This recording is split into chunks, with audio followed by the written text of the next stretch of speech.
Para entender o que pode acontecer com a delação de Mauro Cid depois da revelação desses áudios, eu converso agora com o professor de Direito Constitucional da Universidade Federal Fluminense, nossa querida UF, Gustavo Sampaio.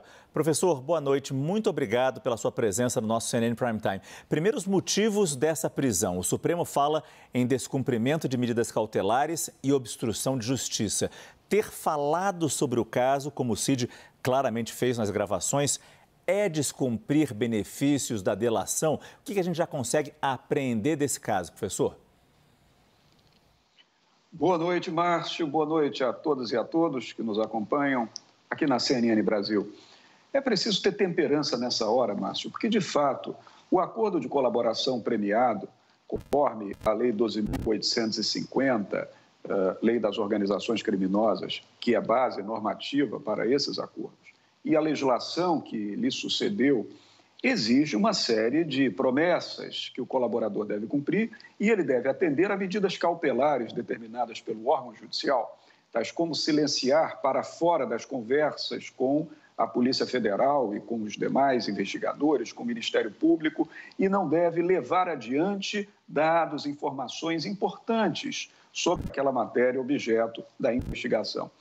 Todavia, se o tenente-coronel Mauro Cid comentou ali, como dizem os advogados dele, com apenas correlacionais seus, pessoas da sua estrita confiança pessoal, não mais do que isso, é preciso fazer uma avaliação clara se ele teve ali a intenção de vazamento de informação, a intenção de criar celeuma em torno do problema ou não, para que se tome a medida competente. Então, a primeira observação, Márcio, é que equilíbrio, muita temperança há de haver. Mas o órgão judicial que supervisiona as investigações, no caso, o Supremo Tribunal Federal, ele tem, claro, autoridade e competência para, considerando que medidas cautelares foram descumpridas por conta do risco decorrente desse descumprimento, decretar uma prisão preventiva.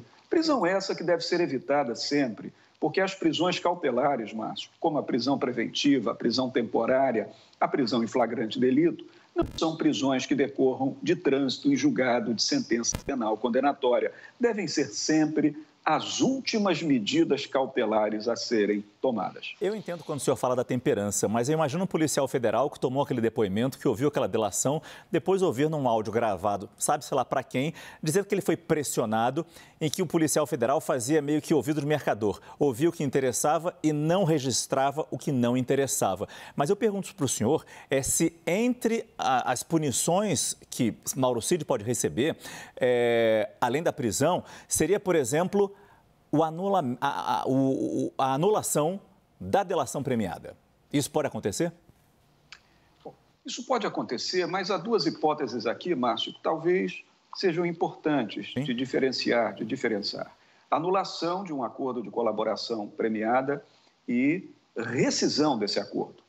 A Lei 12.850, alterada pela Lei 13.964, regula a matéria e diz que quando se trata de algo ocorrido depois da homologação pelo Supremo Tribunal Federal, ou qualquer tribunal ou juízo que seja, no caso concreto, o Supremo Tribunal Federal, e quando se verifica que houve uma omissão dolosa, ou seja, uma omissão intencional por parte do colaborador, que diante do compromisso de colaborar, nega informação ao órgão de investigação, nesse caso nós poderemos ter não propriamente a anulação da colaboração, mas sim uma rescisão.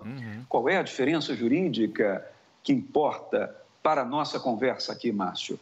Dentre outros aspectos, o que nos interessa é que na rescisão, as provas obtidas durante a colaboração ainda se consideram válidas e ainda poderão ser utilizadas no conjunto com outras provas durante o processamento criminal futuro e, portanto, poderão ser valoradas no julgamento pelos juízes que apreciarem aquela matéria. Na anulação, não. Na anulação, Márcio, tudo fica comprometido, inclusive as provas produzidas. Então, essa diferença técnica tem uma grande importância, porque o caso é muitíssimo grave, nós estamos falando da possibilidade de crimes contra o Estado constitucional democrático de direito, isso é da mais alta gravidade na ordem legal brasileira e, portanto, se as provas foram obtidas licitamente, sem nenhum vício, elas devem ser aproveitadas para que se possa responsabilizar quem quer que tenha tido a responsabilidade e atuação sobre esses fatos criminosos. Professor Gustavo, a gente tem mais um tempinho rápido para mais uma pergunta do nosso colega lá de Brasília, Theo Cury. Theo, por favor. Vamos lá, professor. Boa noite para o senhor, ótima noite para quem acompanha a gente. Professor que dá entrevista às 7 da manhã e também dá entrevista às 9h20 da noite. Professor, eu ia perguntar justamente isso, do impacto que uma eventual rescisão pode ter no que foi feito depois.